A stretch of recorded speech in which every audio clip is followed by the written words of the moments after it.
صاد والقرآن ذي الذكر بل الذين كفروا في عزة وشقاق كما أهلكنا من قبلهم من قرن فنادوا ولا حين مناص وعجبوا أن جاءهم منذر منهم وقال الكافرون هذا ساحر كذاب أجعل الآلهة إلها واحدا إن هذا لشيء عجاب وانطلق الملأ منهم أن امشوا واصبروا على آلهتكم إن هذا لشيء يراد ما سمعنا بهذا في الملة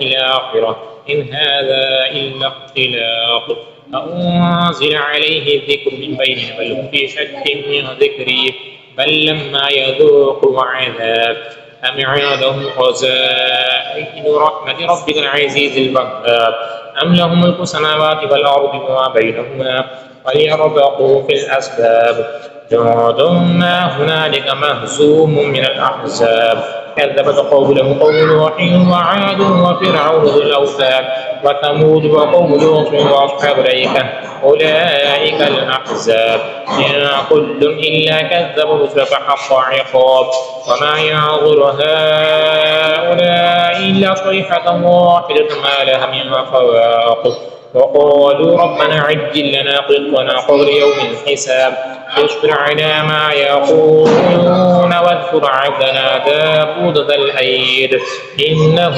أواب إنا سخرنا الجبال معه يسبحن بالعشي والإشراق والطير محشورا كل له أواب وشددنا ملكه وآتيناه الحكمة وفصل الخطاب وهل أتاك نبأ الخصم إذ تسوروا المحراب إذ دخلوا على داود ففزع منهم قالوا لا تخف خصمان بغى بعض على بعض فاحكم بيننا بالحق ولا تشرك واهدنا إلى سواء الصراط إن هذا أخي له 99 نعجة ولي نعجة واحدة فقال أكفلنيها وعزني في الخطاب قال لقد ظلمك بسؤال نعجتك إلى نعاجه وإن كثيرا من الخلطاء ليبغي بعضهم على بعض إلا الذين آمنوا وعملوا الصالحات وقليل ما هم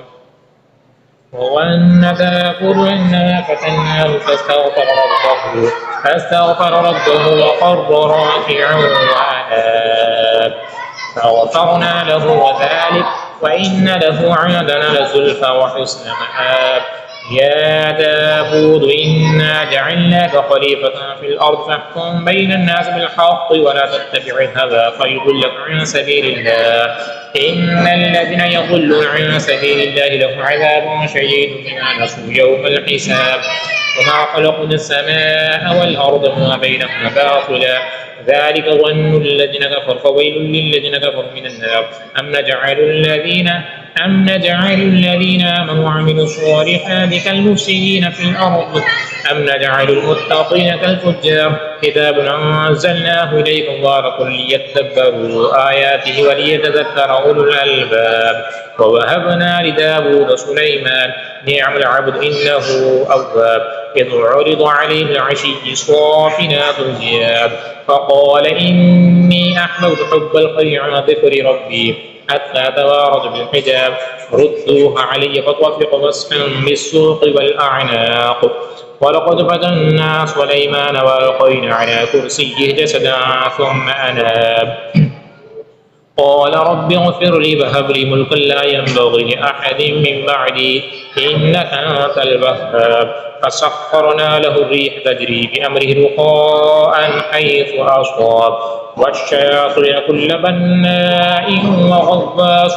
وآخرين مقرنين في الأصفاد هذا عطاؤنا فامنن أو أمسك بغير حساب وإن له عندنا لزلفى وحسن مآب واذكر عبدنا أيوب إذ نادى ربه أني مسني الشيطان بنصب وعذاب واركض برجلك هذا مغتسل بارد وشراب ووهبنا له أهله مثله معه رحمة منا وذكرى لأولي الألباب وخذ بيدك ضغثا فاضرب به ولا تحنث إنا وجدناه صابرا نعم العبد إنه أواب.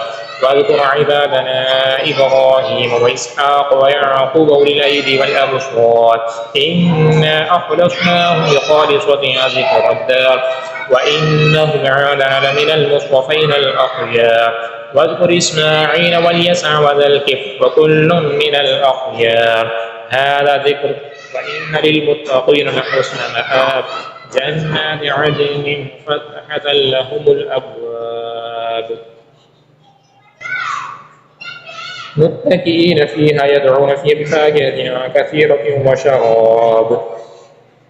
وعندهم قاصرات الطرف أتراب. هذا ما توعدون اليوم الحساب.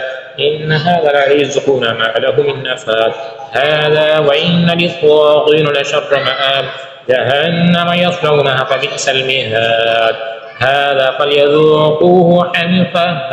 فليذوقوه حميم وغساق وآخر من شكله أزواج. هذا فوج مقتحم معكم لا مرحبا بهم إنهم صالوا النار. قالوا بل أنتم لا مرحبا بكم أنتم قدمتموه لنا فبئس القرار. قالوا ربنا من قدم لنا هذا فزده عذابا ضعفا في النار. وقالوا ما لنا لا نرى رجالا كنا نعده من الأشرار اتخذناهم سخريا أم زاغت عنهم الأبصار. إن ذلك لحق تخاصم أهل النار. قل إنما أنا منذر وما من إله إلا الله الواحد القهار. رب السماوات والأرض وما بينهما العزيز الغفار. قل هو نبأ عظيم أنتم عنه معرضون. ما كان لي من علم بالملأ الأعلى إذ يختصمون إن يوحى إلي إلا أنما أنا نذير مبين. إذ قال ربك للملائكة إني خالق بشرا من طين فإذا سويته ونفخت فيه من روحي فقعوا له ساجدين. فسجد الملائكة كلهم أجمعون إلا إبليس استكبر وكان من الكافرين. قال يا إبليس ما منعك أن تسجد لما خلقت بيدي استكبرت أم كنت من العالين. قال أنا خير منه خلقتني من نار وخلقته من طين. قال فاخرج منها فإنك رجيم وإن عليك لعنتي إلى يوم الدين. قال رب فانظرني إلى يوم يبعثون. قال فإنك من المنظرين إلى يوم الوقت المعلوم. قال فبعزتك لأغوينهم أجمعين إلا عبادك منهم المخلصين. قال فالحق والحق أقول لأملأن جهنم منك وممن تبعك منهم أجمعين. قل ما أسألكم عليه من أجر وما أنا من المتكلفين إن هو إلا ذكر للعالمين. ولتعرفن نبأه بعد حين.